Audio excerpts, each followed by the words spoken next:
نبی علیہ الصلوۃ والسلام دنیا میں تشریف لائے اور آپ نے انسانوں کا ایک مثالی معاشرہ قائم کر کے دکھا دیا، جس معاشرے کے اندر محبت تھی، الفت تھی، ہمدردی تھی، خیرخواہی تھی، ایک دوسرے کی بھلائی تھی، جو انسانوں کا ایک بہترین معاشرہ تھا۔ ہر طرف امن کا دورہ تھا۔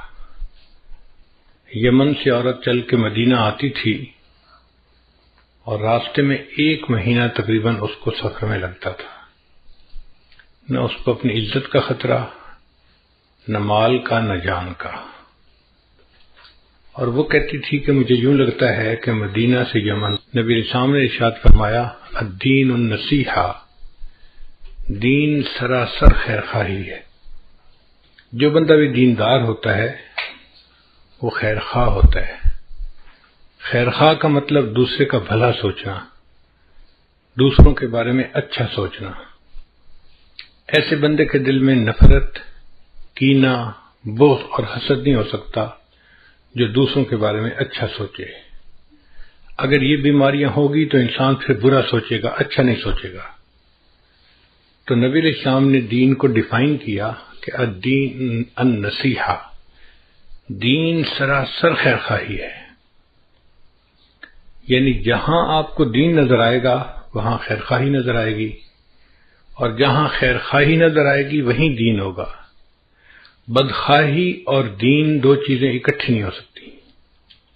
اگر آپ دیکھیں کہ کسی کے اندر بدخواہی ہے، فوراً سمجھ لیں کہ اس کے اندر دینداری نہیں ہے، اور اگر آپ دیکھیں کہ کسی بندے کے اندر دین ہے، آپ سمجھ لیں یہ سب کا خیر خواہ ہوگا، ہر کسی کا خیر خواہ، اپنوں کا بھی، پرایوں کا بھی، دوست کا بھی خیر خواہ، حتیٰ کہ دشمن کا بھی خیر خواہ، وفاداروں کا بھی خیر خواہ، غداروں کا بھی خیر خواہ، انسانوں کا بھی خیر خواہ اور جانوروں کا بھی خیر خواہ۔ مومن کے اندر خیر خواہی بھری ہوتی ہے۔ چنانچہ حضرت عثمان غنی اللہ عنہ نے ایک مرتبہ شام سے گندم امپورٹ کی، کئی 100 اونٹوں کا قافلہ ان کا پہنچا ایک ایسے وقت میں جبکہ مدینہ میں گندم کی شارٹیج تھی۔ لوگ اس کو دگنی قیمت پہ خریدنے کو تیار تھے۔ یہ ڈیمانڈ اینڈ سپلائی کا معاملہ ہے۔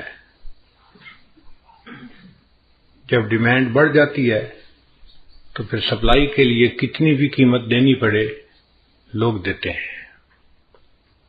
جب کئی 100 اونٹوں کا قافلہ مدینہ کے باہر پہنچا تو یہودی جو بڑے بڑے تاجر تھے وہ عثمان غنی اللہ عنہ کے پاس آئے اور کہنے لگے کہ ایسے ہے کہ آپ اپنا پورا سامان ہمیں ہول سیل پہ فروخت کر دیں،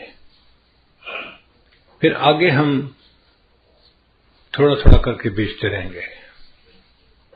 عثمان غنی اللہ عنہ نے فرمایا کہ ٹھیک ہے، تم مجھے اچھا پروفٹ دو، میں تمہیں دے دیتا ہوں۔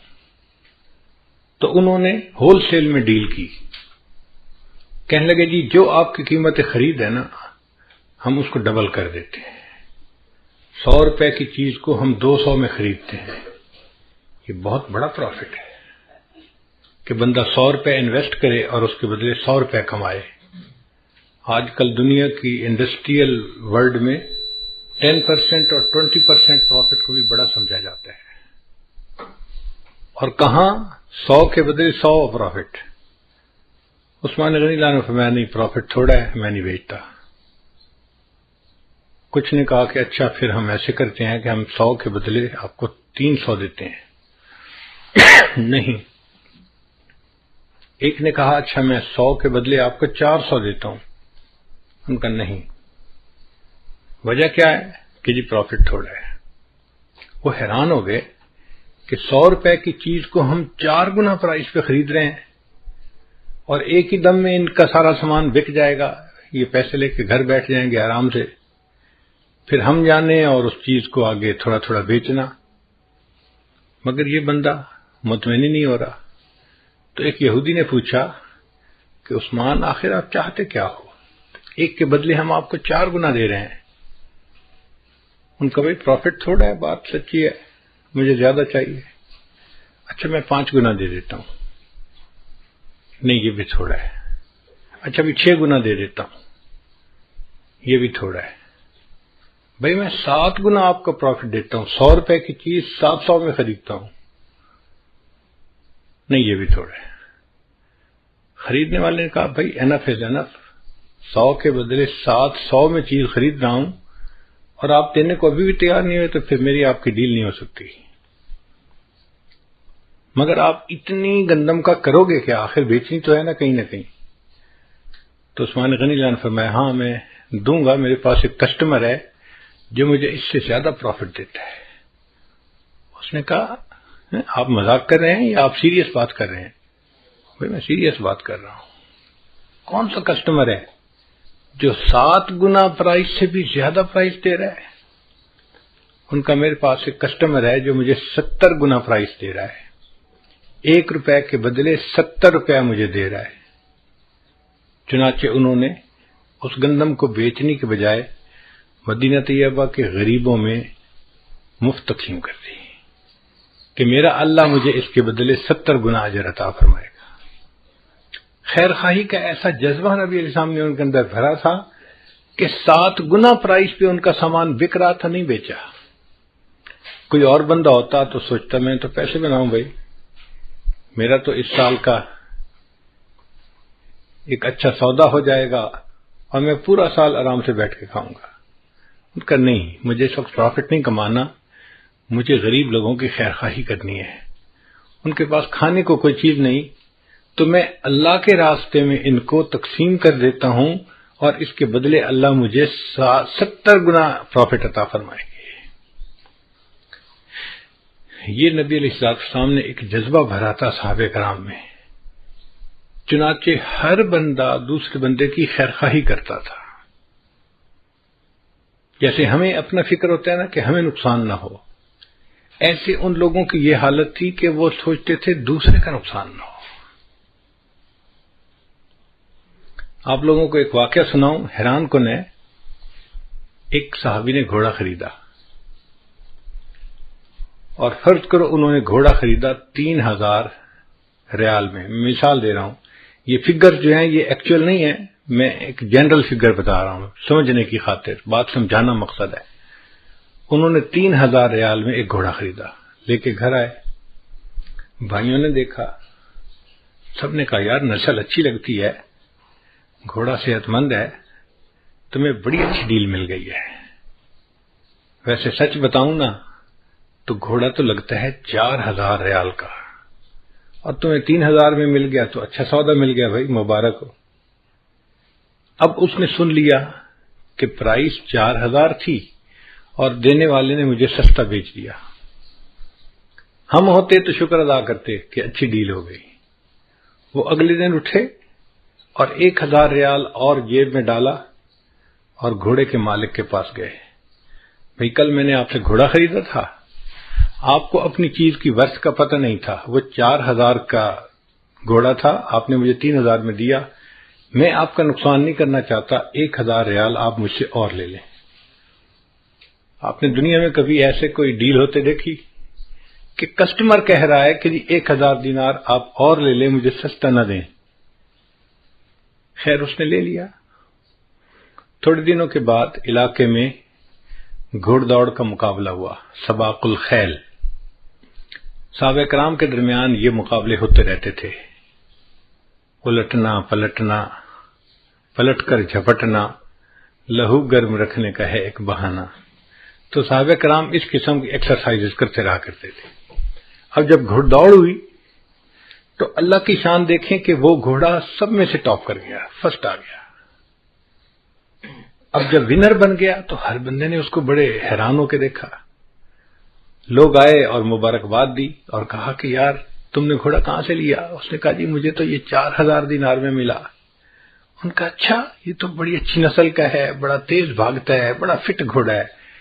اٹس اے اسٹیل، تمہیں تو بس سستا مل گیا۔ سچی بات بتاؤں کہ یہ گھوڑا تو 6000 ریال میں بھی سستا ہے۔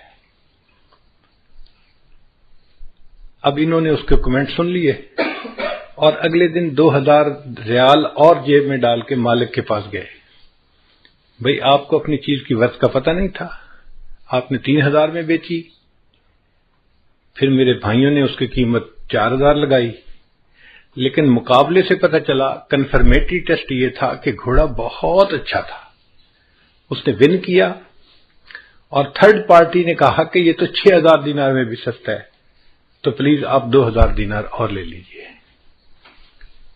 اب بیچنے والا کہہ رہا ہے کہ نہیں، میں پہلے ہی 4,000 لے چکا 3 کی جگہ، میرے لیے انف ہے۔ وہ کہتے ہیں نہیں، میں آپ کا نقصان نہیں کرنا چاہتا، 2,000 اور دینار دیے اور 3,000 کا گھوڑا انہوں نے 6,000 میں خریدا۔ جہاں یہ معاشرہ ہو، سوچئے وہاں پر ہر بندہ دوسرے کا کتنا خیر خواہ ہوگا، وہ اس کا نقصان کسی صورت میں کرنا ہی نہیں چاہتا، اس کا بھلا چاہتا ہے، اس کی اچھائی چاہتا ہے، اور یہی عام معاشرہ تھا اس وقت کا۔ حضرت عمر رضی اللہ عنہ کے دور میں ایک شخص نے زمین بیچی اور دوسرے نے زمین خریدی۔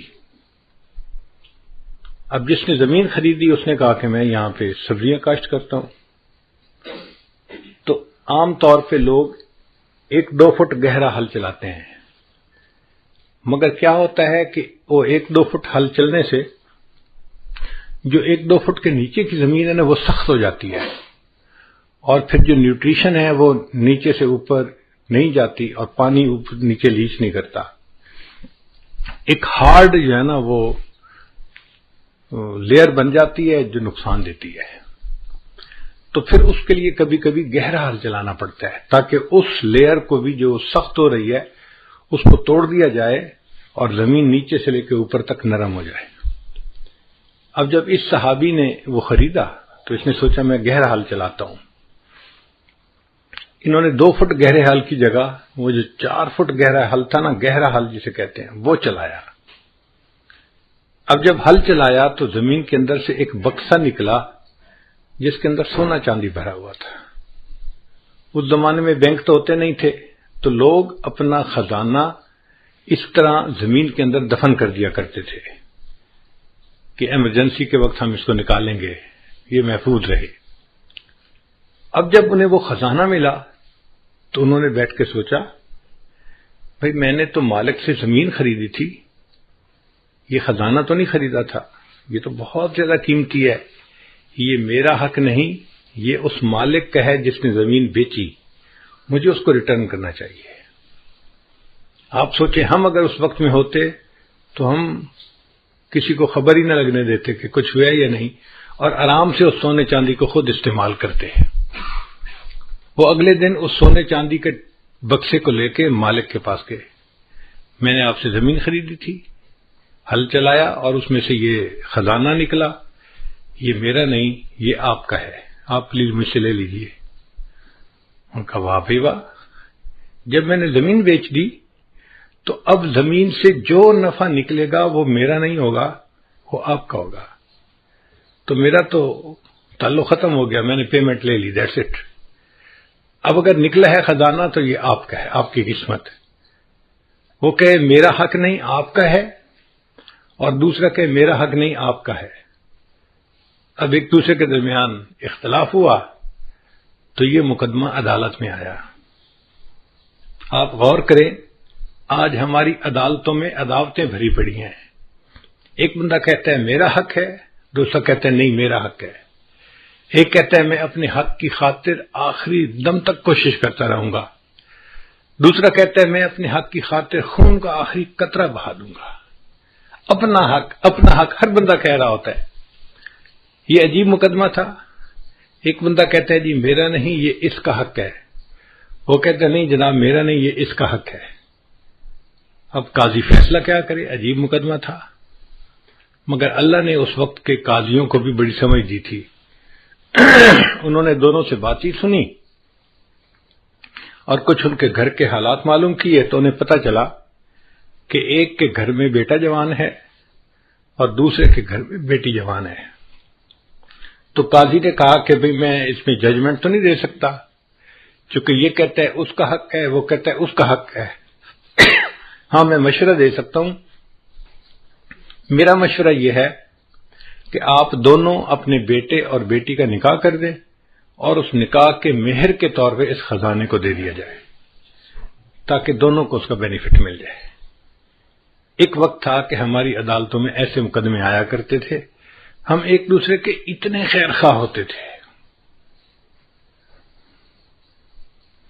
اور یہی معاملہ تھا سب کا، صرف ایک شعبہ زندگی میں نہیں، دوسرے شعبوں میں بھی یہی حال تھا۔ امام اعظم ابو حنیفہ رحمۃ اللہ علیہ کپڑے کی دکان تھی، ریشم کے کپڑے بیچتے تھے۔ اس زمانے میں ریشم کا کپڑا سب سے اعلیٰ کپڑا سمجھا جاتا تھا، اور چونکہ لیڈیز استعمال کرتی ہیں تو اس لیے اس کی ڈیمانڈ بھی بہت تھی۔ عام طور پہ مغرب سے پہلے امام ابو حنیفہ رحمۃ اللہ دکان بند کرتے تھے۔ ایک دن آپ نے ظہر کے بعد دکان بند کر دی، گھر آ رہے تھے، کسی نے پوچھا نعمان آج جلدی گھر آ رہے ہو؟ بھئی میں نے دکان بند کر دی۔ ظہر کے بعد دکان کیوں بند کی؟ دکان تو آپ مغرب کے وقت بند کرتے ہیں۔ فرمانے لگے اس لیے کہ آج آسمان کے اوپر بادل ہیں اور ویزیبلٹی تھوڑی ہے، اور جب ویزیبلٹی تھوڑی ہوتی ہے تو گاہک کو کپڑے کی رنگت اور کوالٹی کا صحیح اندازہ نہیں ہوتا، کیونکہ بجلی کی لائٹیں تو ہوتی نہیں تھیں، چراغ جلتے تھے۔ تو میں نے دکان اس لیے بند کر دی، کوئی بندہ کم قیمت کپڑے کو قیمتی سمجھ کے مجھ سے نہ خریدے، اس کو نقصان نہ ہو۔ میں نے ظہر کے وقت دکان بند کر دی۔ اگر دکاندار کی یہ سوچ ہے تو آپ سوچئے کہ نبی علیہ السلام نے ہمیں کیسی معاشرت سکھائی ہے۔ ہر بندہ دوسرے بندے کا خیر خواہ۔ قرآن مجید میں ایک سورت ہے، اس کا نام ہے النمل۔ نمل کہتے ہیں چیونٹی کو، اینٹ۔ تو انسان حیران ہوتا ہے، اللہ کا کلام، اور اس کلام میں چیونٹی کے نام کے اوپر ایک سورت کا نام، اور اس میں چیونٹی کا واقعہ بھی ہے۔ یا اللہ، آپ تو کائنات کے مالک و خالق ہیں، اور آپ نے اپنے قرآن میں چیونٹی کا تذکرہ کیا۔ چیونٹی کی کیا ورث ہوتی ہے؟ مگر اللہ نے چیونٹی کا تذکرہ کیا اور اس کے نام پر سورت کا نام رکھا۔ وجہ کیا تھی؟ کہ ایک چیونٹی نے دوسری چیونٹیوں کی خیر خواہی کی تھی۔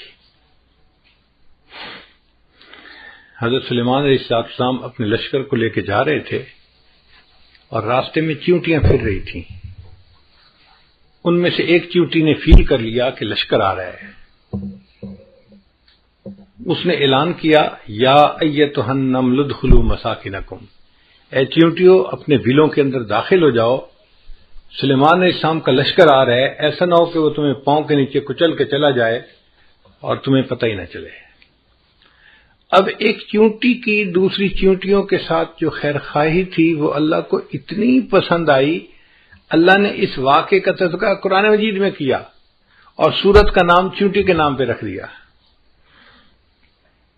غور کرنے کی بات ہے، اگر ایک چیونٹی دوسری چیونٹیوں کی خیر خواہی کرتی ہے، اللہ کو وہ بات اتنی اچھی لگتی ہے، ایک انسان دوسرے انسان کی خیر خواہی کرے گا، اللہ کو یہ بات کتنی اچھی لگے گی۔ تو ہمیں چاہیے کہ ہم اپنے اندر خیر خواہی کا جذبہ بڑھائیں۔ ہم سمجھتے ہیں ہم بڑے خیر خواہ ہیں، لیکن اگر بیٹھ کے سوچیں گے نا، اینالائز کریں گے، تو ہم بدخواہ بھی بڑے ہیں، دوسرے کا اچھا دیکھ بھی نہیں پاتے، کبھی اس کا اچھا نہیں اچھا لگتا، کبھی اس کا اچھا نہیں اچھا لگتا۔ اس لیے ہمارے دل میں نفرتیں ہیں، عداوتیں ہیں، چھپی ہوئی دشمنیاں ہیں ایک دوسرے کے ساتھ۔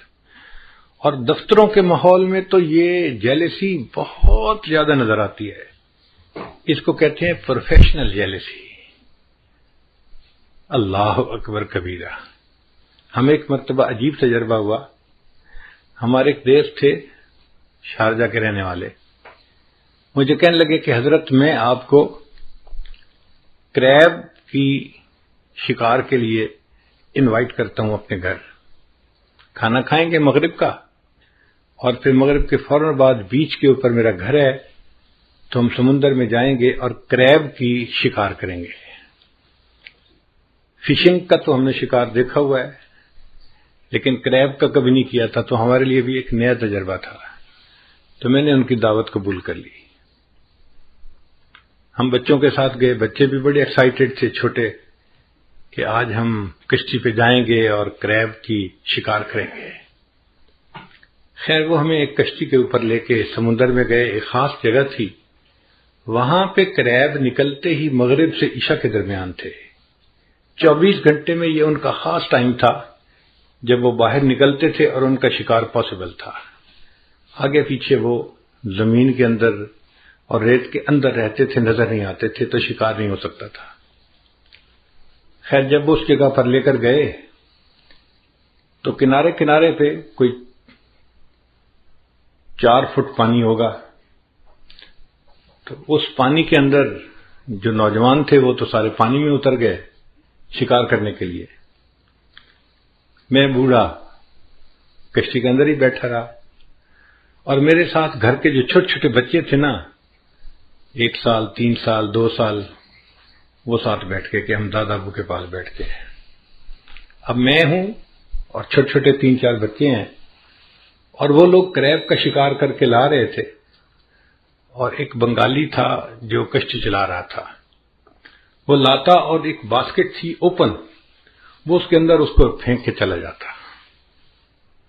میں نے جب دیکھا تو اس کے اوپر کوئی لڈ نہیں تھی، کوئی ڈھکنا نہیں تھا، تو مجھے محسوس ہوا کہ چھوٹے چھوٹے بچے ہیں، بچوں میں سے کوئی باسکٹ میں ہاتھ ڈال دے گا یا کوئی کریب باہر نکل آیا تو بچے تو اس کو دیکھ کے ہی پریشان ہو جائیں گے۔ تو میں نے اس بنگالی دوست سے کہا بھئی اس کو ڈھانپ دو۔ اس نے کہا جی اس کو ڈھانپنے کی ضرورت نہیں ہے۔ میں نے کہا کیوں؟ کہنے لگا یہ کریب ہے۔ میں نے کہا پھر؟ کہنے لگے تماشا دیکھنا ہے تو یہاں آئے۔ میں کرسی سے اٹھ کے ذرا آگے گیا تو میں نے دیکھا کہ 15-20 کریب اس باسکٹ کے بیس کے اوپر پڑے ہوئے تھے۔ اچھا ان میں سے ایک کریب جب دیوار کے اوپر چڑھنے لگتا نا، تو جیسے ہی وہ تھوڑا سا اوپر چڑھتا کہ میں باہر نکلوں، باقی 2-3 کریب مل کے اس کی ٹانگ کو یوں نیچے کھینچتے اور نیچے لے لیتے۔ پھر تھوڑی دیر کے بعد دوسرا نکلنے کی کوشش کرتا تو اس باقی مل کے اس کی ٹانگ کھینچتے۔ اس نے کہا جی یہ ایک دوسرے کی ٹانگیں ہی کھینچتے رہیں گے، ان میں سے ایک بھی باہر نہیں نکل سکے گا۔ میرے لیے زندگی کا نیا تجربہ تھا۔ میں نے یہ منظر دیکھا اور مجھے اپنے دفتروں کا سما یاد آ گیا کہ یار بات تو ایسی ہے، ہمارے دفتروں میں معاملہ ایسا ہی ہے۔ ایک بندے کو اللہ عزت دیتے ہیں، پروموشن دیتے ہیں، دوسرے 2-4 مل کے اس کی ٹانگ کو نیچے کھینچتے ہیں، اوپر نہ جائے۔ ہمارے اندر خیر خواہی نہیں ہوتی، ہمارے اندر بدخواہی ہوتی ہے۔ دوسرے کی چھوٹی سی بات کو زوم کر کے ہم بڑا بنا دیتے ہیں اور ایسے پیش کرتے ہیں کہ اس سے زیادہ کام چور اور سست بندہ تو کوئی ہے ہی نہیں۔ اسی بدنیتی کی وجہ سے پھر ہمارے دل سیاہ ہوتے ہیں اور ہمیں عبادت کی توفیق نہیں ہوتی۔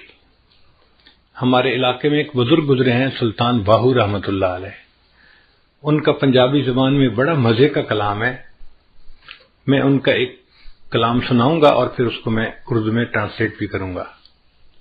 فرماتے ہیں جے ناتیاں دھوتیاں رب ملدا تے ملدا کنبیاں مچھیاں نوں، اگر نہانے دھونے سے رب ملتا تو مچھلیوں کو اور کچھووں کو رب مل چکا ہوتا، وہ تو ہر وقت ہی نہاتے رہتے ہیں۔ جے ناتیاں دھوتیاں رب ملدا تے ملدا کنبیاں مچھیاں نوں، جے ذکر کیتیاں رب ملدا تے ملدا کال کڑیشیاں نوں، اگر ذکر کرنے سے رب ملتا تو ایک چھوٹا سا پرندہ ہوتا ہے، اس کو ہم اپنی زبان میں کہتے ہیں کال کڑیچھی، وہ آ کے دیوار کے ساتھ چھت کے ساتھ چپٹ جاتا ہے اور ساری رات آواز نکالتا رہتا ہے۔ وہ کہتے ہیں کہ وہ تو ساری رات اللہ کا ذکر کرتا ہے، اگر ذکر کرنے سے رب ملتا تو اس کو رب مل چکا ہوتا۔ یہ ناتیاں دھوتیاں رب ملدا تے ملدا کنبیاں مچھیاں نوں، جے ذکر کیتیاں رب ملدا تے ملدا کال کڑیچیاں نوں، جے سر منایا رب ملدا تے ملدا بھیڑاں سسیاں نوں۔ ایک بھیڑ ہوتی ہے، سسی کی بھیڑ کہتے ہیں اس کو، اس کے پورے بدن پہ بڑے لمبے لمبے بال ہوتے ہیں، لیکن سر کے بال اس کے بہت چھوٹے ہوتے ہیں، تو وہ کہتے ہیں کہ اگر سر منڈانے سے رب ملتا تو پھر اس بھیڑ کو رب مل چکا ہوتا، اس کے تو سر پہ بال ہی چھوٹے ہوتے ہیں۔ یہ ناتیاں دھوتے ہیں رب ملدا تے ملدا کنبیاں مچھیاں نو، یہ ذکر کیتے ہیں رب ملدا تے ملدا کال کڑچیاں نو، یہ سر منایا رب ملدا تے ملدا بھیڑاں سسیاں نو، یہ جتیاں ستیاں رب ملدا تے ملدا دانداں کھسیاں نو۔ اگر پاک دامنی کی زندگی گزارنے سے رب ملتا تو جو امپورٹنٹ بل ہوتے ہیں وہ تو فیمیل کے کاب سے جا ہی نہیں سکتے، ان کو رب مل جاتا، وہ تو خصی ہوتے ہیں، ان کو رب مل چکا ہوتا۔ تو یہ بات کر کے وہ پھر اپنا مدعا بیان کرتے ہیں، یہ ناتیں دھوتے ہیں رب ملدا تے ملدا کنبیاں مچھیاں نو، یہ ذکر کیتے ہیں رب ملدا تے ملدا کال کڑچیاں نو، یہ سر منایا رب ملدا تے ملدا بھیڈاں سسیاں نو، یہ جتیاں ستیاں رب ملدا تے ملدا دانداں کھسیاں نو، اور آخر پہ کہتے ہیں رب ملدا تے ملدا نیتاں اچھیاں نو۔ اگر رب ملتا ہے تو اچھی نیت والوں کو رب ملتا ہے۔ اگر کوئی بندہ چاہتا ہے کہ مجھے اللہ مل جائے، اس کو اپنی نیت ٹھیک کرنی پڑے گی، ہر ایک کے بارے میں دل کے اندر خیر خواہی ہو، محبت ہو، پیار ہو، ایسے بندے کو رب ملتا ہے۔ جس کے دل میں حسد ہو، بغض ہو، کینہ ہو، عداوت ہو، نفرت ہو، ایسے بندے کو رب کہاں ملتا ہے؟ یہ بندہ تو انسان کہلانے کے قابل نہیں، یہ تو جانوروں جیسی زندگی گزارنے والا ہے۔ تو ہمیں چاہیے کہ ہم اپنے اندر خیر خواہی کا جذبہ پیدا کریں تاکہ اللہ کے ہاں ہمیں بھی قبولیت نصیب ہو جائے۔ اچھا، یہ خیر خواہی کا جذبہ صرف مسلمان کی شان نہیں ہے، یہ انسان کی شان ہے۔ جو بھی سلیم العقل انسان ہوگا نا، اس کے اندر بھی خیر خواہی ہوگی۔ ہم نے دیکھا کئی مرتبہ کافروں کے اندر بھی خیر خواہی ہوتی ہے، چونکہ وہ انسان اچھے ہوتے ہیں، گو ایمان سے محروم ہوتے ہیں، مگر بائی نیچر انسان اچھے ہوتے ہیں تو وہ بھی خیر خواہی کو پسند کرتے ہیں۔ ایک کافرہ عورت کا میں واقعہ آپ لوگوں کو سناتا ہوں، پھر میں بات کو مکمل کروں گا۔ ایک عورت تھی جو 60s میں تھی، یعنی اس کی عمر تھی کوئی 65 سال، اچھی ایجڈ عورت ہو جاتی ہے۔ وہ ریٹائر ہوئی تو اس کو $4-5 لاکھ پروویڈنٹ فنڈ ملا، بینیفٹس ملے جو ریٹائرمنٹ کے ہوتے ہیں، اور وہ اپنی ریٹائرمنٹ لائف گزار رہی تھی۔ بڑی گاڑی اس نے رکھی ہوئی تھی، 4 ویلر ڈرائیو۔ ایک دفعہ وہ سفر سے کہیں سے آ رہی تھی کہ اچانک اس کی گاڑی کا ٹائر پنکچر ہوا، تو اس کو گاڑی ایک طرف کو پل کرنی پڑی۔ اب وہ گاڑی سے باہر نکلی، اس نے دیکھا کہ ٹائر پنکچر ہو گیا ہے، تو ٹائر بدلنا پڑے گا، لیکن بڑی گاڑی کا ٹائر وزنی بھی ہوتا ہے اور اکیلے بندے کا اس کو ریپلیس کرنا مشکل بھی ہوتا ہے۔ پھر وہ تو عورت ذات تھی، عورت کمزور ہوتی ہے، نہیں کر سکتی، تو وہ کھڑی سڑک کے کنارے آنے والی گاڑیوں کو روک رہی تھی کہ کوئی بندہ رکے اور میری ہیلپ کر دے۔ اور چونکہ دن کا ٹائم تھا، سورج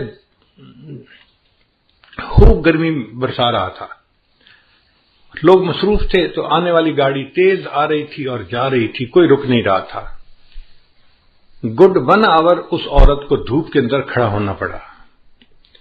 اب 1 گھنٹہ دھوپ میں کھڑا ہونے کی وجہ سے اس کو پسینہ بھی آیا ہوا، اور اس کی جلد جو تھی وہ ایسے سرخ ہو گئی جیسے جلد جل جاتی ہے گرمی کی وجہ سے۔ برا حال گرمی سے اس کا، اور کوئی اس کی مدد کے لیے رک نہیں رہا، تو پریشان بھی بڑی تھی۔ بڑی دیر کے بعد ایک لڑکا تھا جس کی عمر 30s میں تھی، یعنی 30-32 سال اس کی عمر تھی لڑکے کی۔ اس نے گاڑی کو روکا اور اس نے پوچھا کہ آپ نے مجھے کیوں روکا ہے؟ اس نے مجھے آپ کی ہیلپ چاہیے، آپ میرا ٹائر بدلوانے میں مدد کر دیں تو میں بھی چل پڑوں گی۔ لڑکے نے گاڑی روکی، باہر آیا، اس نے عورت کو دیکھا کہ بھئی اس کو اتنا پسینہ آیا ہوا ہے اور دھوپ میں کھڑے رہنے کی وجہ سے حالت اس کی بری ہوئی ہے، تو اس نے اس کو کہا کہ دیکھیں میری گاڑی کا اے سی چل رہا ہے، آپ گاڑی کی اگلی سیٹ پہ جا کر بیٹھ جائیں، اے سی میں آپ کا پسینہ بھی خشک ہو جائے گا اور آپ کو تھوڑا آرام بھی مل جائے گا، اور میں نوجوان ہوں، میں اکیلا یہ ٹائر چینج کر لیتا ہوں، میرے لیے کوئی مسئلہ نہیں۔ چنانچہ وہ عورت اس کی گاڑی میں اگلی سیٹ پہ آ کے بیٹھ گئی اور لڑکا اس عورت کی گاڑی کا ٹائر چینج کرنے لگ گیا۔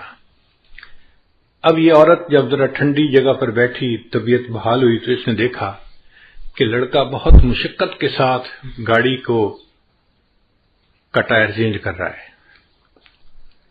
تو اس کے دل میں احساس ہوا کہ یہ نوجوان بچہ ہے اور اس نے میری خاطر اتنی تکلیف اٹھائی، مجھے آرام دیا اور خود اکیلے تکلیف اٹھائی۔ یہ مجھے بھی کہہ سکتا تھا کہ مجھے ہیلپ کرو تو میں ہیلپ کرتی، مجھے اس نے ایئر کنڈیشن جگہ پہ بٹھا دیا اور خود دھوپ میں لگا ہوا ہے کام کرنے۔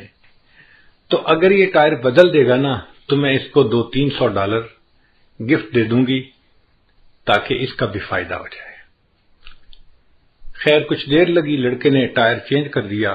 اس نے آ کے کہا اس کو کہ ٹائر میں نے بدل دیا ہے، اب آپ اپنی گاڑی پہ جا سکتی ہیں۔ اس عورت نے $200-300 جیب سے نکالے اور لڑکے کو آ کے یہ میری طرف سے گفٹ لے لو۔ اس نے کہا نہیں، میں گفٹ نہیں لیتا۔ بس اس نے پوچھا کیوں نہیں لیتے؟ اس لڑکے نے آگے سے جواب دیا، "It is objective of my life to help others. It is objective of my life to help others. When I help someone, I feel happy." یہ جو مجھے خوشی ملتی ہے نا کسی کی مدد کر کے، بس میرا ریوارڈ یہی کافی ہے، مجھے آپ سے $200-300 نہیں چاہیے۔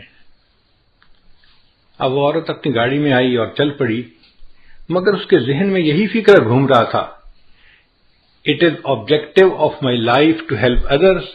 When I help someone, I feel happy." اور وہ سوچ رہی تھی کہ دنیا میں ایسے بھی انسان ہوتے ہیں کہ جو دوسروں کی ہیلپ کر کے خوش ہوتے ہیں۔ حیران ہو رہی تھی۔ اب گاڑی جب اس نے چلائی، تھوڑی دیر بعد اس کو فیل ہوا کہ مجھے تو بہت پیاس لگی ہوئی ہے اور بھوک بھی لگی ہوئی ہے۔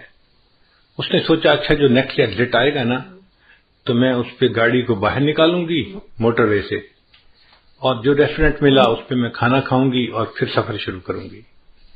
چنانچہ نیکسٹ ایگزٹ پہ اس نے گاڑی باہر نکالی اور قریب میں کوئی ریسٹورینٹ تھا، وہاں اس نے گاڑی پارک کی اور جا کے کھانے کے لیے بیٹھ گئی۔ اس ہوٹل میں ایک ویٹریس تھی ریسٹورینٹ میں جو کھانا لاتی تھی۔ اس نے پوچھا کیا چاہیے، اس نے بتایا مجھے یہی چیز لا دو، تو وہ ویٹریس اس کے لیے کھانا لے کے آئی۔ جب اس نے اس کے آگے کھانا لگایا نا، اب اس دوران یہ عورت یہی بیٹھی سوچ رہی تھی کہ اس لڑکے نے کتنا اچھا جواب دیا، "It is objective of my life to help others. When I help someone, I feel happy." اس عورت نے، بوڑھی عورت نے دیکھا کہ وہ جو ویٹریس کھانا لے کے آئی ہے وہ ایک نوجوان اور پریگننٹ لڑکی ہے، اور اس کے جسم کو دیکھ کے پتہ چلتا ہے کہ اس کا پریگننسی کا کوئی 6واں-7واں مہینہ چل رہا ہوگا، یعنی کافی قریب وقت ہے ڈیلیوری کا۔ اب ایسے وقت میں تو عورت کو گھر پہ آرام کرنا چاہیے، مگر وہ ڈیوٹی کر رہی تھی۔ تو اس نے سوچا یہ غریب لڑکی ہوگی، اس لیے اس کو نوکری کرنی ہے تاکہ اپنے آپ کو سپورٹ کر سکے۔ تو اس نے اس سے ذرا بات پوچھی کہ تمہارا کیا حال ہے، تم کیا کرتی ہو؟ اس نے بتایا کہ میں شادی شدہ ہوں اور میں پریگننٹ ہوں اور میرا 7واں مہینہ لگا ہوا ہے اور 2 مہینے کے بعد ڈیلیوری ہے، مگر یہاں پہ جو ہاسپٹل ہے نا اچھا، وہ بہت مہنگا ہے، اور میں اور میرے ہسبینڈ ہم دونوں چاہتے ہیں کہ بچے کی ڈیلیوری وہاں پہ ہو، مگر اس کی فیس ہم نہیں دے سکتے۔ تو ہم میاں بیوی نے آپس میں مشورہ کیا، کچھ پیسے میرا ہسبینڈ جمع کرے گا اور کچھ پیسے میں جمع کروں گی، اور مل کے ہم اس فیس کو ادا کریں گے۔ اب چونکہ میں نے پیسے جمع کرنے ہیں تو میں اس وقت چھٹی نہیں لے سکتی، مجھے اس پریگننسی کے باوجود ڈیوٹی کرنی ہے، میں تکلیف اٹھا رہی ہوں مگر میں ڈیوٹی کر رہی ہوں۔ اب اس عورت کے ذہن میں خیال آیا کہ میرے پاس تو ریٹائرمنٹ کے کوئی $500,000 بینک میں پڑے ہوئے ہیں، اب $500,000 فالتو پڑے ہیں، اگر میں اس لڑکی کو اس کے ڈیلیوری کے اس کی فیس دے بھی دوں تو مجھے کوئی فرق نہیں پڑتا، مگر اس کے لیے آسانی ہو جائے گی اور یہ بچی اپنے گھر پہ آرام کرے گی۔ اس نے اس سے پوچھا کہ ہاسپٹل کی فیس کتنی ہے؟ اس نے کہا جی $5000۔ اس نے $5000 کا چیک لکھا اور ایک لفافے میں ڈال کے کھانا کھانے کے بعد اس ویٹریس کو ٹپ دی اور کہا کہ یہ میری طرف سے گفٹ ہے، لیکن اس کو آپ نے یہاں نہیں کھولنا، گھر جا کے کھولنا ہے۔ اس نے جیب میں ڈال لیا، ٹھیک ہے میں گھر جا کے کھولوں گی۔ اب یہ بوڑھی عمر کی عورت اپنے گھر واپس آ گئی اور وہ نوجوان ویٹریس جو تھی وہ اپنے گھر گئی ڈیوٹی کے بعد۔ جب گھر گئی تو اس کا ہسبینڈ جو تھا وہ ایک بزنس ٹرپ پہ گیا ہوا تھا دوسرے شہر، اور وہ واپس آ چکا تھا۔ چنانچہ اس ویٹریس نے اپنے گھر میں کھانا لگایا اور خاوند کے ساتھ بیٹھ کے کھانا کھانے لگی۔ اب کھانے کے دوران دونوں میاں بیوی آپس میں ڈسکس کرنے لگے کہ کتنا ٹائم رہ گیا بچے کی ڈیلیوری کا۔ اس نے بتایا کہ الٹرا ساؤنڈ کرنے والی ڈاکٹر نے اس تاریخ کو بچے کی ڈیلیوری کا ٹائم بتایا ہے۔ تو خاوند نے کہا کہ اچھا پھر ہمیں پیسے تیار رکھنے چاہیے، چونکہ ہاسپٹل والوں کو تو پہلے پیمنٹ کرنی پڑتی ہے پھر وہ بندے کو ایڈمٹ کرتے ہیں، تو کیا تمہارے پاس پیسے جمع ہو گئے؟ لڑکی نے کہا ہاں میرے پاس بھی کچھ پیسے جمع ہو گئے ہیں، تو میں بھی کنٹریبیوٹ کروں گی، آپ بھی کریں گے، اور ہم دونوں مل کے بل پے کر دیں گے۔ اس دوران اس لڑکی کو خیال آیا کہ آج ایک عورت کھانا کھانے آئی تھی اور اس نے مجھے گفٹ بھی دیا تھا، تو اس نے اپنے ہسبینڈ کو بتایا کہ آج ایک عورت نے مجھے گفٹ دیا تھا۔ اس نے پوچھا کیا گفٹ دیا تھا؟ اس نے کہا پتہ نہیں، وہ لفافہ جیب میں ہے کپڑے میں۔ اس نے کہا لے آؤ۔ تو وہ نوجوان لڑکی گئی اور جیب سے وہ لفافہ لے کے آئی اور اس نے اپنے خاوند کو پکڑا دیا۔ اب جب خاوند نے اس لفافے کو کھولا تو اس کے اندر $5000 کا ایک چیک تھا۔ اب نوکری پیشہ بننے کے لیے یہ ایک بگ اماؤنٹ ہوتی ہے امریکہ میں، $5000 گفٹ مل جائے لوگ تصور بھی نہیں کر سکتے۔ تو وہ لڑکا حیران ہو گیا کہ اچھا اس عورت نے تمہیں $5000 یعنی فل پیمنٹ جو تھی کیس کی وہ فل گفٹ کر دی۔ تو لڑکی نے کہا جی ہاں اس نے یہ گفٹ دیا ہے۔ تو لڑکے نے جب وہ چیک پڑھا تو اس چیک کے ساتھ ایک چھوٹی سی چٹ بھی لکھی ہوئی تھی، اور اس چٹ کے اوپر لکھا ہوا تھا "It is objective of my life to help others. When I help someone I feel happy." تو لڑکے نے وہ فقرہ پڑھا، یہ وہ لڑکا تھا جس نے اس عورت کے ٹائر کو چینج کیا تھا۔ اس نے اس عورت کی ہیلپ کی تھی اللہ کی خاطر، اور اللہ نے اس عورت کے دل میں ڈالا، اس نے اس کی بیوی کو $5000 کا چیک دے کے اس کو ہیلپ کر دیا تھا۔ What goes around comes around۔ ہم دوسروں کے ساتھ خیر خواہی کریں گے تو اس کے بدلے اللہ ہمارے ساتھ خیر خواہی کا معاملہ فرمائیں گے۔ خیر خواہ بندے کے ساتھ ہمیشہ خیر خواہی ہوتی ہے، کیونکہ اللہ اس کے ساتھ خیر خواہی کرتا ہے، کوئی اس کی بدخواہی کر ہی نہیں سکتا۔ اس لیے ہم انکنڈیشنل خیر خواہی کریں دوسروں کے ساتھ۔ ہمیں اس میں یہ نہ توقع کہ جی وہ تو ہمارے ساتھ خیر خواہی نہیں کرتا، ہم کیوں کریں؟ بھئی وہ کرتا ہے یا نہیں کرتا، ہم تو کریں نا۔ جب ہم کریں گے تو اللہ تعالیٰ اس کے بدلے ہمارے ساتھ بھی خیر خواہی کا معاملہ فرما دیں گے۔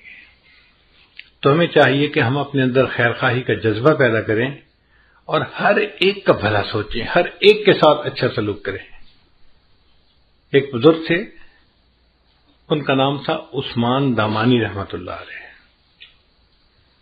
بقالہ کی دکان تھی، اور اس زمانے میں کرنسی جو تھی وہ چاندی کی ہوتی تھی، سکے ہوتے تھے، اور چاندی کے سکے جب بار بار ہاتھوں میں آتے تھے تو کئی دفعہ پرنٹ گھس جاتا تھا، تو اس کو کہتے تھے کھوٹا سکہ ہے۔ ہم نے اپنے بچپن میں یہ دور دیکھا ہے۔ چاندی کا روپیہ ہوتا تھا، ہم دکاندار کے پاس لے کے جاتے تھے، وہ دیکھ کے کہتا تھا نہیں بھائی یہ کھوٹا ہے، کیونکہ اس کا پرنٹ جو تھا نا وہ اوپر سے ذرا ڈم ہو جاتا تھا، پڑھنا مشکل ہوتا تھا۔ ان کے پاس کوئی کھوٹا سکہ لے کے آتا، وہ پہچان لیتے، مگر اس کو سودا دے دیتے کہ یہ بندہ امید لے کے آیا ہے کہ مجھے سودا ملے گا، تو اگر میں نے سودا نہ دیا تو اس کا دل ٹوٹے گا، کوئی بات نہیں، یہ سودا لے جائے، اگر یہ کرنسی چل گئی تو ٹھیک، نہیں بھی چلی تو کوئی بات نہیں، یہ نقصان میں برداشت کر لوں گا۔ تو وہ سکہ رکھ لیا کرتے تھے۔ چنانچہ ان کی دکان کے کونے میں کھوٹے سکوں کا ایک ڈھیر لگ گیا تھا۔ اللہ کی شان کے وہ بیمار ہو گئے، اور بیماری بھی زیادہ تھی، آخری مرض المفات جسے کہتے ہیں وہ تھی۔ لیٹے ہوئے تھے، اچانک انہیں فیل ہوا کہ جیسے ہارٹ اٹیک ہوتا ہے نا، تو بندے کو فیل ہوتا ہے کہ some thing is seriously wrong some where. تو ان کو جو ہارٹ اٹیک ہونے لگا تو وہ اٹھ کے بیٹھ گئے اور اللہ سے دعا کرنے لگے، یا اللہ میں ساری زندگی تیرے بندوں سے کھوٹے سکوں کو قبول کرتا رہا، اللہ تو بھی میرے کھوٹے عملوں کو قبول فرما۔ اے اللہ میں ساری زندگی تیرے بندوں سے کھوٹے سکوں کو قبول کرتا رہا، اللہ تو بھی میرے کھوٹے عملوں کو قبول کر لے۔ تو ہمارے اکابر اللہ کے سامنے اپنے اعمال اس طرح کے پیش کرتے تھے، وہ دوسروں کے ساتھ خیرخواہی کرتے تھے اور اس کے بدلے پھر اللہ سے خیرخواہی کی توقع رکھتے تھے۔ ہم ہر ایک کے ساتھ بدخواہی کرتے ہیں، اپنوں کے ساتھ بھی پرایوں کے ساتھ بھی۔ کئی گھروں میں تو دیکھا خامد بیوی کا بدخواہ موقع تلاش کر رہا ہوتا ہے، میں اسے کیسے تنگ کر سکتا ہوں۔ بیوی روتی ہے، اس کے آنسو دیکھتا ہے، احساس نہیں ہوتا۔ بیٹا ماں کو رلاتا ہے، بھائی بھائی کو رلاتا ہے۔ ہم اپنے لوڈ ون جو ہیں، جو قریبی ہوتے ہیں، ان کا احساس نہیں کرتے، بے حس انسان بن گئے ہیں۔ ہمیں اللہ کیسے پیار کریں گے، کیسے ہم سے اللہ محبت فرمائیں گے؟ تو ہمیں ایک انسان بن کے زندگی گزارنی چاہیے جس کے اندر دوسروں کے ساتھ خیر خواہی کا جذبہ ہو، اچھائی کا جذبہ ہو۔ یہ جذبہ ہمیں کام آئے گا۔ چنانچہ اللہ کے محبوب صلی اللہ علیہ وسلم اتنے خیر خواہ تھے، اتنے خیر خواہ تھے۔ آپ نے واقعہ سنا ہوگا کہ محبوب صلی اللہ علیہ وسلم کی جوانی کا زمانہ تھا جب آپ نے نبوت کا اظہار فرمایا، تو مکہ مکرمہ کی ایک بوڑھی عورت تھی، وہ اپنے گٹھری سمیٹ کے کہیں باہر جانا چاہتی تھی، انتظار میں تھی کہ مجھے کوئی بندہ ملے جو میری گٹھری منزل تک پہنچا دے۔ اللہ کے حبیب صلی اللہ علیہ وسلم کا وہاں سے گزر ہوا، آپ نے اس بوڑھی عورت کو دیکھا، کھڑے ہو گئے۔ اماں آپ کیوں یہاں بیٹھی ہیں؟ اس نے نوجوان کو دیکھ کے کہا کہ بھئی مجھے ایک لیبر کی ضرورت ہے جو میرا سامان اٹھا کے مجھے جنگل میں فلاں جگہ پہنچا دے۔ نبی صاحب نے فرمایا اچھا میں پہنچا دیتا ہوں۔ اللہ کے محبوب صلی اللہ علیہ وسلم نے اس کی گٹھڑی سر پہ اٹھا لی اور وہ عورت چل پڑی۔ اب وہ عورت راستے میں اپنا حالات بتا رہی ہے کہ اے نوجوان، میں اس لیے مکہ کو چھوڑ کے جا رہی ہوں کہ ایک بندے نے نبوت کا دعویٰ کیا ہے اور اس کی زبان میں ایسی تاثیر ہے کہ جو اس کی بات سنتا ہے وہ اس کی بات کو مان لیتا ہے، اور لوگ ماں باپ کے دین کو چھوڑ رہے ہیں اور بتوں کی پرستش کو چھوڑ رہے ہیں، اور مجھے ڈر لگتا ہے کہ کہیں میرے اوپر بھی اس کا اثر نہ ہو جائے، تو میں مکہ ہی چھوڑ کے جا رہی ہوں۔ میں ماں باپ کے دین پہ رہنا چاہتی ہوں، میں شرک کو نہیں چھوڑ سکتی۔ نبی علیہ السلام اس کی باتیں سن رہے ہیں مگر خاموش ہیں، اور وہ ساتھ ساتھ نصیحت بھی کرتی جا رہی ہے کہ نوجوان میں تجھے نصیحت کرتی ہوں کہ تو اس نوجوان کی بات مت سننا، کہیں تو بھی اس کے دین پہ نہ چلا جائے، اور تو اپنے ماں باپ کے دین پہ جمے رہنا، تم اچھے آدمی ہو، تم اپنے ماں باپ کے دین کو نہ چھوڑنا۔ نبی علیہ السلام اس کی ساری باتیں سنتے رہے اور چلتے رہے۔ جہاں عورت نے پہنچنا تھا آپ نے سامان وہاں پہنچایا اور وہاں سے واپس آنے لگے، تو اس بوڑھی عورت نے کہا کہ نوجوان تو کتنا اچھا نوجوان ہے، اگر میں کبھی مکہ واپس آئی تو تم مجھے اپنا نام بتا، میں تجھے ملوں گی۔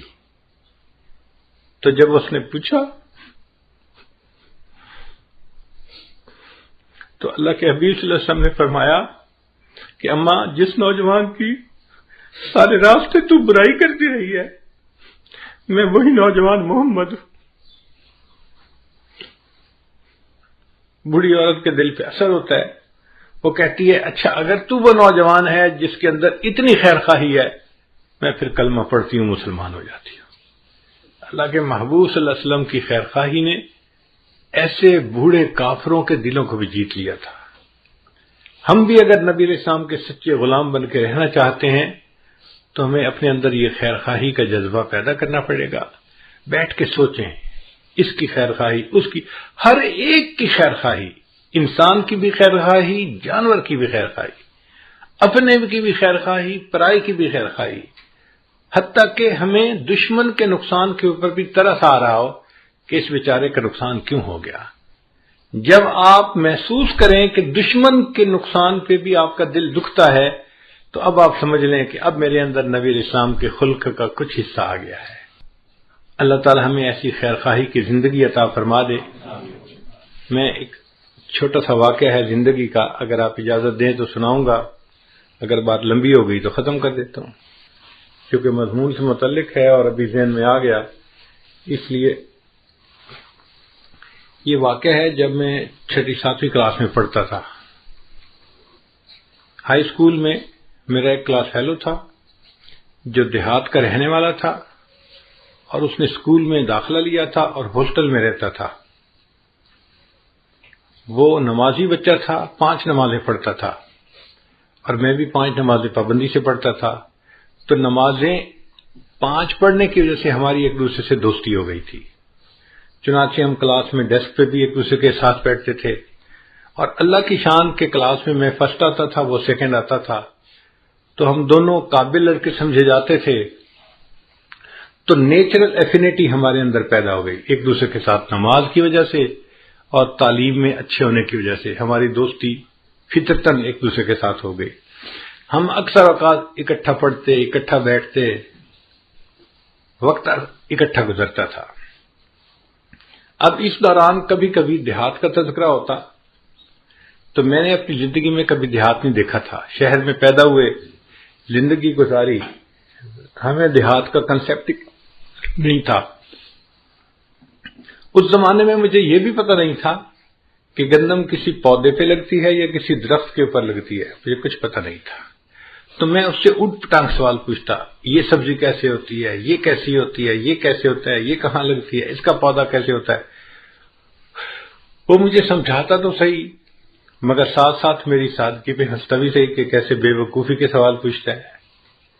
ایک دن مجھے کہنے لگا، یار 2 مہینے کی چھٹیاں آنے والی ہیں، اگر تم 3 دن کے لیے میرے گھر مہمان آ جاؤ تو میں تمہیں دیہات کی سیر کرواؤں گا اور سبزیوں کی فصلیں آنکھوں سے دکھاؤں گا. میں نے بڑا ایکسائٹڈ فیل کیا، اچھا میں سبزیاں دیکھوں گا، دیہات دیکھوں گا. تو میں نے گھر آ کے امی سے کہا کہ امی میرے دوست نے مجھے دعوت دی ہے، میں نے 3 دن کے لیے اس کے گھر جانے کا وعدہ کر لیا ہے. امی نے کہا بیٹا اپنے بڑے بھائی کے ساتھ چلے جانا، کوئی مسئلہ نہیں، چھٹیاں ہیں، 3 دن اس کے پاس رہ آنا. تو میں اپنے بڑے بھائی کے ساتھ، چونکہ میں تو چھوٹا تھا تو بڑے بھائی کے ساتھ ان کے ہاں چلا گیا. رات ہم نے گزاری. اگلے دن فجر کی نماز پڑھی تو فجر کے بعد بہت ٹھنڈی فضا تھی. دیہاتوں میں گرمیوں کے موسم میں فجر کا وقت بڑا سہانا ہوتا ہے، صاف ستھری ڈسٹ فری ہوا ہوتی ہے، اور سبزیاں لہلہاتی بھی ہوتی ہیں، اور انسان حیران ہوتا ہے دیکھ کے ان کو، نیچرل حسن بندے کو نظر آتا ہے. میرا دوست مجھے کہنے لگا آؤ میں آپ کو سبزیوں کی سیر کرواؤں. میں نے کہا ٹھیک ہے. اب وہ مجھے لے کے چلا، یہ کھیت، اس میں دیکھو مولی لگی ہوئی ہے، اور اس میں گاجر لگی ہوئی ہے، اور اس میں شلجم لگے ہوئے ہیں، اور اس میں گوبھی لگی ہوئی ہے. اس طرح وہ مجھے سبزیوں کا تعارف بھی کروا رہا تھا اور فصلیں بھی دکھا رہا تھا. اور میرے لیے تو ہر چیز ایک نئی چیز تھی، میں دیکھتا جا رہا تھا. اللہ کی شان دیکھیں کہ ہم کچھ دور آگے چلے تو زمین کا 1 ایکڑ، ایک ٹکڑا بڑا، وہ خالی پڑا ہوا تھا، اور ایک بندہ اس میں ہل چلا رہا تھا. میں نے جب وہ خالی زمین کو دیکھا نا تو اس زمین میں تھوڑے تھوڑے فاصلے پہ گوبر کے ڈھیر لگے ہوئے تھے. یہ گائے بھینس کا جو گوبر ہوتا ہے نا، جس کو اینیمل مینیور کہتے ہیں، یہ وہاں پڑا ہوا تھا.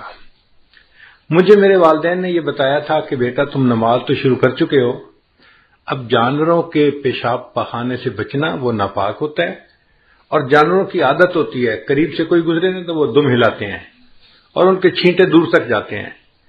تو امی نے کہا کہ بیٹا اگر اس کے چھینٹے تمہارے کپڑوں پہ پڑ گئے تو تمہاری نماز نہیں ہوگی، کپڑے ناپاک ہو جائیں گے، تو ذرا بچ کے رہنا.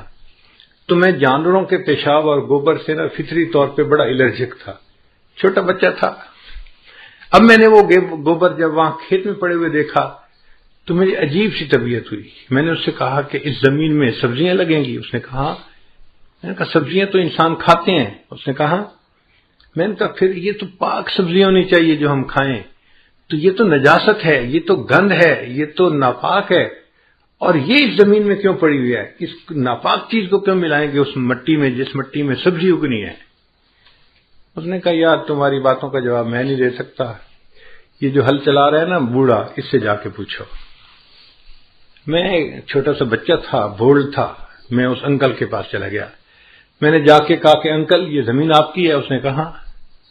میں نے کہا اس زمین میں آپ نے سبزیاں لگانی ہیں؟ اس نے کہا میں نے سبزی لگانی ہے. میں نے کہا اگر آپ نے اس زمین میں سبزی لگانی ہے تو یہ جانوروں کا گوبر اس مٹی پہ کیوں آپ نے رکھا ہوا ہے؟ یہ تو ناپاک ہوتا ہے، یہ تو نجس ہوتا ہے، یہ تو بدبودار ہوتا ہے، یہ تو نفرت کے قابل ہوتا ہے، اور جو سبزی ہم کھائیں گے اس کے ساتھ یہ گوبر ملے گا تو ہم کیسے وہ سبزی کھا سکیں گے؟ اس نے کہا بچے تمہاری نظر میں یہ گوبر ہے، میری نظر میں یہ فرٹیلائزر ہے، میں اسے زمین میں ملاؤں گا اور سبزی لگاؤں گا تو سبزی کے سائز بہتر ہو جائے گا، کوالٹی بہتر ہو جائے گی، اس فرٹیلائزر سے سبزی کو فائدہ ہو جائے گا اور میرا پروفٹ بڑھ جائے گا، اس لیے میں نے یہ گوبر رکھا ہے زمین میں ملانے کے لیے. اب اس زمانے میں چھوٹا تھا تو مجھے بات پوری سمجھ میں نہیں آئی. میں نے اس کے آئیڈیا کو بائی نہیں کیا. میں نے کہا نہیں آپ غلط کر رہے ہیں، آپ کو ایسا نہیں کرنا چاہیے، اور یہ سارا گوبر یہاں سے اٹھا دینا چاہیے اور اس کو مٹی میں نہیں ملانا چاہیے. اس وقت میں یہ کہہ کے آ گیا. آج اس عمر میں جب میں اپنے بچپن کے اس واقعے کو یاد کرتا ہوں تو مجھے یہ بات سمجھ میں آتی ہے کہ جسے ہم نجاست کہتے ہیں، گندگی کہتے ہیں، نفرت کی نظر سے دیکھتے ہیں، جس میں بدبو ہے، جو ناپاک ہے، اس چیز کو اگر کسی کھیت میں ملایا جاتا ہے تو وہ چیز کھیتی کو فائدہ دے دیتی ہے. ہم انسان ہو کر اگر ساتھ والے بندے کو فائدہ نہیں دیتے تو کہیں قیامت کے دن اللہ کی نظر میں ہم گندگی اور گوبر سے زیادہ گئے گزرے تو نہیں بن جائیں گے. اللہ کہیں گے تو گوبر سے بھی کیا گزرا، تو نے اپنے ساتھ والوں کو کیا فائدہ پہنچایا؟ نہ گھر والوں کو تیرا فائدہ، نہ تیرے رشتہ داروں کو فائدہ، نہ دوستوں کو فائدہ. تو بدخواہ آدمی تھا، ہر وقت برا سوچتا تھا، ہر وقت دوسروں کی غیبت کرتا تھا، ہر وقت دوسروں کے بہتان تراشیاں کرتا تھا، ہر وقت دوسروں کے بارے میں نیگیٹو کمنٹس دیتا تھا، عزتیں اچھالتا تھا. تو کہاں کا اچھا انسان ہے، تو گوبر سے بھی کیا گزرا ہے. تو اللہ تعالی ہمارے اندر خیر خواہی کے جذبے کو بڑھائے اور ہم ایک اچھے خیر خواہ انسان بن کے زندگی گزاریں. آپ سوچئے اگر سب انسان ایک دوسرے کے ایسے خیر خواہ بن جائیں گے تو معاشرے میں کتنی محبتیں ہوں گی، پیار ہوگا، الفت ہوگی، صحیح انسانیت کی تصویر ہمیں اس معاشرے میں نظر آئے گی. نبی اسلام نے فرمایا الدین النصیحہ، دین سراسر خیر خواہی ہے. اللہ تعالی ہمیں خیر خواہی کی زندگی گزارنے کی توفیق عطا فرمائے. وآخر دعوانا ان الحمد للہ رب العالمین. دعا سے پہلے توبہ کے کلمات پڑھ لیتے ہیں تاکہ اللہ تعالی ہمارے پچھلے سب گناہوں کو معاف فرمائے. الحمد للہ وکفی وسلام علی عبادہ الذین اصطفی اما بعد. یہ کلمات سچے دل کے ساتھ پڑھتے رہیے. بسم اللہ الرحمن الرحیم. لا الہ الا اللہ محمد الرسول اللہ. آمنت باللہ وملائکتہ وکتبہ ورسلہ والیوم الآخر والقدر خیرہ وشرہ من اللہ تعالی والبعث بعد الموت.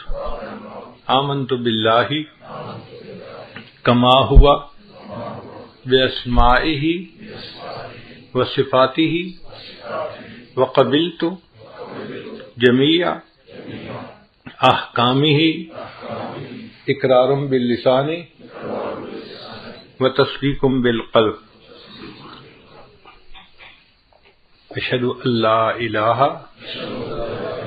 الا اللہ واشہد ان محمدن عبدہ ورسولہ استغفر اللہ ربی من کل ذنب واتوب الیہ برحمتک یا ارحم الراحمین۔ ان کلمات کو پڑھنے سے ہم تو بتائے ہو چکے ہیں، چند معمولات ہیں جن کو باقاعدگی سے کریں گے تو اللہ تعالیٰ دل کو منور کریں گے۔ ان میں پہلی چیز ہے 100 مرتبہ استغفار پڑھنا، دوسرا ہے 100 مرتبہ درود شریف پڑھنا، تیسرا ہے قرآن مجید کی تلاوت روزانہ کرنا، چوتھا ہے چلتے پھرتے ہر وقت دل میں اللہ کو یاد کرنا، اور پانچواں ہے مراقبہ کرنا۔ مراقبے کا طریقہ بہت آسان ہے۔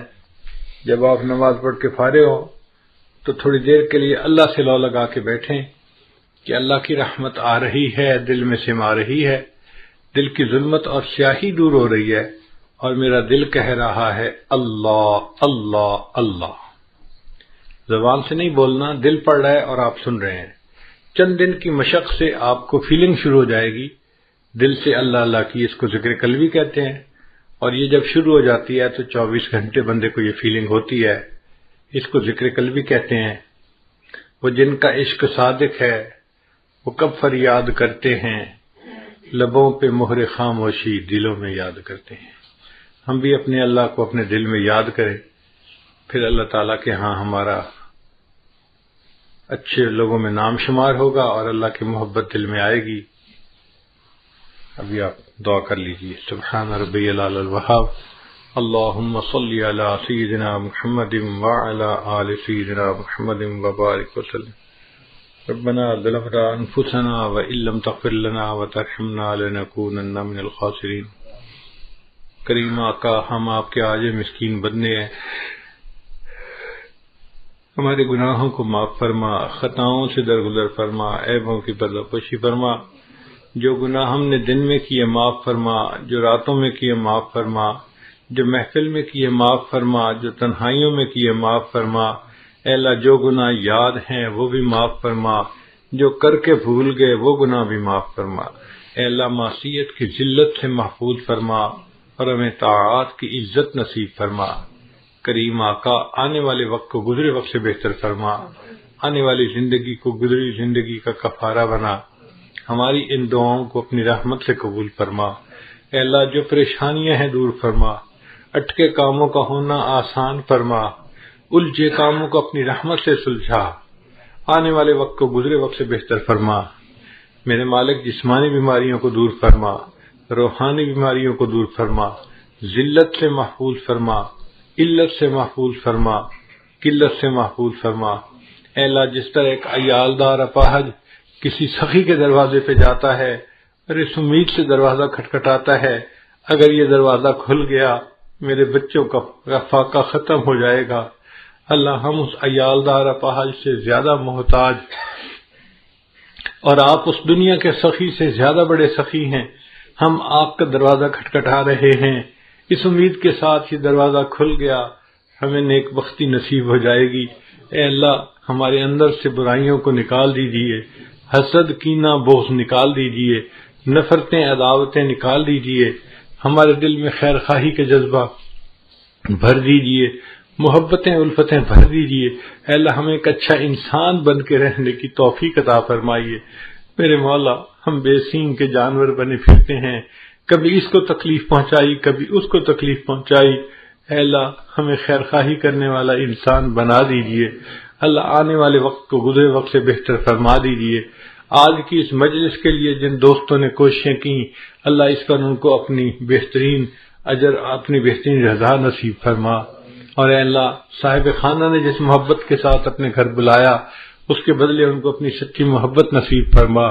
اس گھر کو برکتوں کے ساتھ آباد فرما، خوشیوں کے ساتھ آباد فرما، دین کے ساتھ آباد فرما، صحت سلامتی کے ساتھ آباد فرما۔ اے اللہ، ان کو اولادوں کی خوشیاں نصیب فرما۔ اے اللہ، ان کی عزت میں برکت عطا فرما، ان کے رزق میں برکتیں عطا فرما، ان کے کاموں میں برکتیں عطا فرما۔ اے اللہ، اپنی رحمت کے ساتھ اس گھر پر اپنی خصوصی رحمتیں نازل فرما۔ جتنے دوست احباب یہاں موجود ہیں یا قریب کی آبادی میں رہتے ہیں، اللہ سب کو ان برکتوں اور رحمتوں میں سے حصہ نصیب فرما۔